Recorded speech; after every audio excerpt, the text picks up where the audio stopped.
Welcome to Sai positivity. இப்போ நம்ம வந்து பன்னீர் பிரியாணி பண்ண போகிறோம். என்னென்ன பொருள் எடுத்துக்கிறேன் பாருங்கள். ஒரு பன்னீர், ஒரு பாக்கெட் பன்னீர், அதை நெய்யோ இல்லை பட்டரோ போட்டு குக்கர்லேயோ இல்லை தவாலியோ கொஞ்சம் போட்டு நம்மளோட சாம்பார் தூளோ இல்லை பிளெயின் தூளோ போட்டு கொஞ்சம் மஞ்சள் தூள் உப்பு போட்டு நல்லா பெசரிட்டு ஃப்ரை பண்ணிடணும். இப்போ தான் ஃப்ரை தான் பண்ணிட்டு இருக்கேன் பாருங்க. அப்படியே குக்கர்லேயே போட்டு கூட சும்மா லைட்டாக அப்படியே ரோஸ்ட் வர வரைக்கும், ரொம்ப இது பண்ணக்கூடாது. அது மாதிரி போட்டு ஃப்ரை பண்ணி பண்ணிகிட்ருக்கேன். அதை எடுத்து ஒரு பிளேட்டில் வச்சிடணும். அதை ஃப்ரை ஆகட்டும். வேறு என்னென்ன பொருள் எடுக்கணும்னு சொல்கிறேன் பாருங்கள். வெங்காயம், ஒரு 4 வெங்காயம், ஒரு 3 பச்சை மிளகா, இஞ்சி பூண்டு பேஸ்ட் 2 ஸ்பூனு, 2 தக்காளி, 3 தக்காளி, இவ்வளோதான். இது போதும். இதுக்கப்புறம் நான் அப்புறம் புதினா, ஒரு கை புதினா, கொஞ்சம் கொத்தமல்லி, அவ்வளோதான். இப்போ நம்ம எப்படி பண்ணலான்னு பார்க்கலாம். இதை ஃப்ரை பண்ணி தட்டில் எடுத்து வச்சிடலாம். அதுக்கப்புறம் நம்ம எப்படி பண்ணுறதுன்னு பார்க்கலாம். இங்கே பாருங்கள், நான் ஃப்ரை பண்ணி வச்சுட்டேன், எடுத்துட்டேன், தட்டில் வச்சுருக்கேன் தனியாக எடுத்து. இப்போ நான் திருப்பியும் வந்து கொஞ்சம் எண்ணெய் ஊற்றிருக்கேன். தேவையான எண்ணெயை ஊற்றிக்கோங்க. ஒரு 2 ஸ்பூன் நெய் ஊற்றிக்கோங்க. ஊற்றிட்டு எண்ணெய் காஞ்சிருச்சு, அந்த நெய்யெல்லாம் காஞ்சிருச்சு. நான் இப்போ என்ன பண்ணுறேன், ஃபஸ்ட்டு இந்த மசாலாலாம் போட்டுறேன். என்னென்ன மசாலான்னு சொல்கிறேன் பாருங்க. பிரிஞ்சி, சும்மா பிரிஞ்சி ஒரு 2 துண்டு பிரிஞ்சி, பட்டை, ஒரு 2 பீஸ் பட்டை பெருசாக, இது மராட்டி முக்கு, ஏலக்காய் 2, இது கல்பாசி சும்மா கொஞ்சம், அது வாசனைக்கு, அவ்வளோதான். இது அப்படியே நான் போடுறேன். கிராம்பு வந்து ஒரு 4 கிராம்பு எடுத்துக்கிட்டேன். 4 கிராம்பு,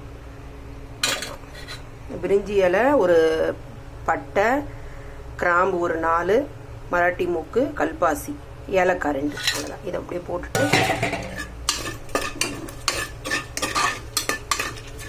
கொஞ்சம் நேரம்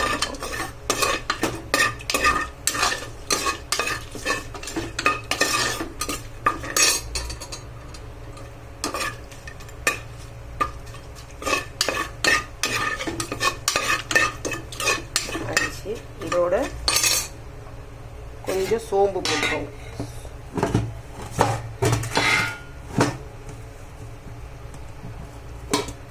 இந்த சீரகம், சோம்பு போட்டுக்கலாம். நம்ம வாசனையாக இருக்கும் கொஞ்சம் சோம்பு.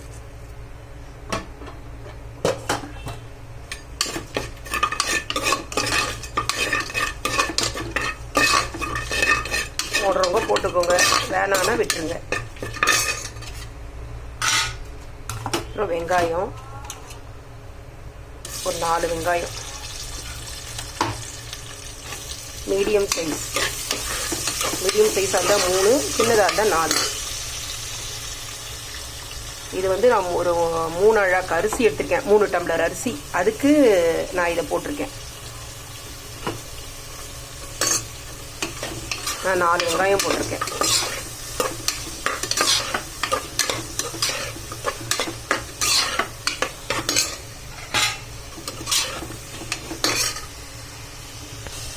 வெங்காயம் வதங்கிறதுக்கு கொஞ்சம் கல்லுப்பு போட்டுக்கோங்க. இப்போ கொஞ்சம் போட்டுக்கலாம், தேவைன்னா பார்த்து போட்டுக்கலாம்.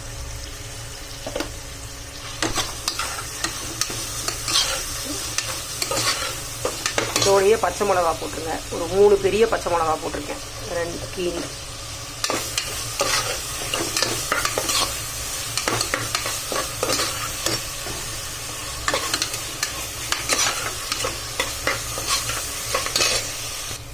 வெங்காயம் நல்லா வதங்கிடுச்சு. நம்ம இந்த இஞ்சி பூண்டு பேஸ்ட்டு போட்டுருவோம். அது ஒரு 2 ஸ்பூன் இஞ்சி பூண்டு பேஸ்ட்டு. பச்சை வாசனை போகிற வரைக்கும் நல்லா வதக்குவோம்.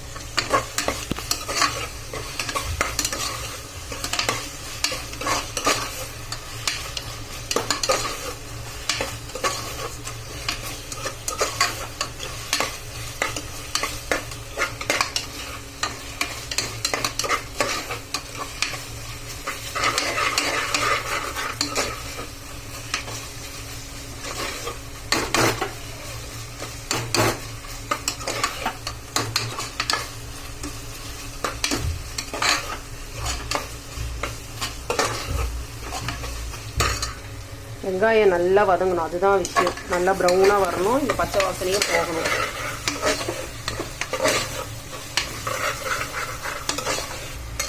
கொஞ்சம் கருவேப்பிலையும் இந்த தக்காளி 3 தக்காளி போட்டிருக்கேன், அதையும் போட்டுருவோம். அவ்வளோதான். அதோடு சேர்த்து மஞ்சத்தூள் போட்டுருவோம். ஒரு 1/2 ஸ்பூன் மஞ்சத்தூள் போட்டு நல்லா வதக்கணும். இப்போ ஒரு சாம்பார் தூள், இது வந்து ஒரு உங்கள் காரத்துக்கு ஏற்ற மாதிரி நான் 1 போடுறேன், 1.5 ஸ்பூன் போடுறேன். மிளகாத்தூள் நம்ம வீட்டில் அரைக்கிறோம்ல அந்த தூள் ஒரு 1.5 ஸ்பூன். இந்த புதினா ஒரு கட்டு புதினா வச்சுருக்கோம், அதையும் போட்டுருங்க. கொத்தமல்லியும் போட்டுருங்க. 2த்தையும் போட்டு இதுவும் நல்லா இதில் ஃப்ரை ஆனதுக்கப்புறம் தான் நம்ம அரிசி போடணும்.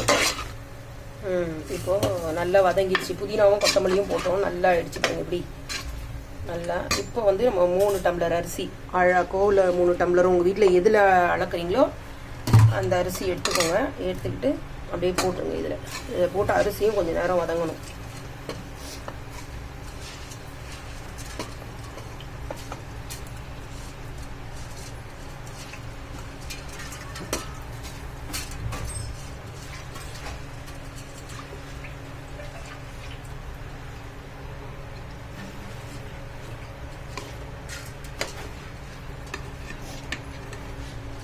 அரிசியும் போட்டுருவோம், ஃபுல்லாக போட்டுருவோம். அரிசி போட்டுட்டு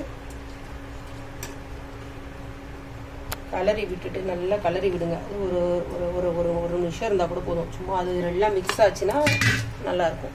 அதுக்கப்புறமா தண்ணி ஊற்றணும். இப்போது நம்ம 3 டம்ளர் அரிசி போட்டோம், கொஞ்சம் வதக்கிட்டோம்.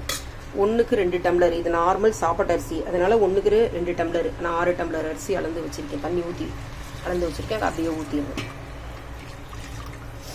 என்ன டம்ளரில் நம்ம போடுறோமோ அரிசி அதே டம்ளரில் தான் தண்ணி அளக்கணும். இது சாப்பாட்டு அரிசின்றதுனால 2 டம்ளரு. நம்ம பாஸ்மதினா 1.5 டம்ளர். ஒரு அரிசி 1 டம்ளர் அரிசிக்கு 1.5 டம்ளர் தண்ணி ஊற்றணும். பாஸ்மதி இதுக்கு 2 டம்ளர். நம்ம இப்போ உப்பு காரம்லாம் பார்க்கணும். தண்ணி ஊற்றிட்டு நான் பார்த்துட்டேன், உப்பு கொஞ்சம் கம்மியாக இருந்தது, அதனால் உப்பு கொஞ்சம் போட்டிருக்கேன். காரம் நாங்கள் கொஞ்சம் கம்மியாக தான் சாப்பிடுவோம், அதனால் காரம் நான் ஒரு 1/2 ஸ்பூன் போட்டேன். 1.5 ஸ்பூன் ஏற்கனவே போட்டேன், இன்னும் ஒரு 1/2 ஸ்பூன் போட்டேன் நான், 2 ஸ்பூன். இப்போ நல்லா இது தண்ணி கொதிச்ச உடனே அதுக்கப்புறமா நம்ம மூடி வச்சிடணும். கரெக்டாக ஒரு விசில், 2வது விசில் சிம்மில் வச்சிடணும். ஒரு விசில் வந்த உடனே சிம்மில் வச்சுட்டு ஒரு 5 நிமிஷம் கழிச்சு ஆஃப் பண்ணிடணும். இந்த பாருங்க, இப்போ நல்லா சலசலன்னு கொதிக்குது. இப்போ வந்து நம்ம லிட்டு போட்டு மூடிடணும். நல்லா மூடி விட்டுட்டு ஒரு விசில், ஃபுல்லாக ஒரு விசில் போகணும். அதுக்கப்புறம் சிம்மில் வச்சுட்டு ஒரு 5 நிமிஷம், 5 நிமிஷம் கூட இல்லை, அது ஒரு 2 நிமிஷம் 3 நிமிஷம் இருந்தால் கூட போதும் அந்த சிம்மிலேயே. அப்புறம் உடனே ஆஃப் பண்ணிடணும் நம்ம. இப்போ சாப்பாடு ரெடி ஆகிடுச்சு. கரெக்டாக ஒரு விசில் விட்டுட்டு சிம்மில் வச்சிட்டோம். ஒரு விசில் ஃபுல்லாக வந்தது, சிம்மில் வச்சோம். அந்த சிம்மு ஃபுல்லாக ஒரு 5 நிமிஷம், ஒரு 2 நிமிஷம் இருந்தால் போதும். உங்கள் இப்போ புதுசாக பண்ணுறோம் அப்படின்னா ஒரு சாதம் ஒரு மாதிரி இருக்கும். அதனால் நீங்கள் குக்கர் எடுத்து ஆட்டி பார்த்து தண்ணி இதுவாகிடுச்சுன்னா கூட கொஞ்சம் சிம்மில் வச்சுட்டு ஒரு நிமிஷத்தில் ஆஃப் பண்ணிவிடுங்க. ரெடி ஆகிடுச்சு. இப்போ என்ன பண்ண, இந்த பன்னீர் நம்ம ஃப்ரை பண்ணி வச்சுருக்கோம் பார்த்தீங்களா, இந்த பன்னீரை அழகாக அது மேலே போட்டுடணும். இதில் நம்ம பட்டரு, அந்த நெய் இதெல்லாம் போட்டிருக்கோம். ஸோ அதுவும் கொஞ்சம் மிக்ஸ் ஆக்கி விட்டுட்டோன்னா அந்த டேஸ்ட் நமக்கு வந்துடும், கரெக்டாக நல்லாயிருக்கும். இப்படி நம்ம மிக்ஸ் பண்ணி விட்டுடணும். அவ்வளோதான். இது மேலே போட்டு விட்டுட்டு சும்மா லைட்டாக கலரி விடும். அப்படி கலரி விட்டோம்னா அது இந்த மசாலாவோடு எல்லாம் ஊறிடுச்சுன்னா நல்லாயிருக்கும், டேஸ்ட்டாக இருக்கும். இது வந்து ரொம்ப சூடாக இருக்குது, நம்ம ஆறிடுச்சுன்னா நல்லாயிருக்கும். உடையாத பன்னீரை உடையாமல் நம்ம ஆட்டணும், கலரி விடணும். அவ்வளோதான். சரி, நம்ம வீடியோ பார்த்துட்டு ஷேர் பண்ணுங்கள், லைக் பண்ணுங்கள், சப்ஸ்கிரைப் பண்ணுங்கள். தேங்க்யூ.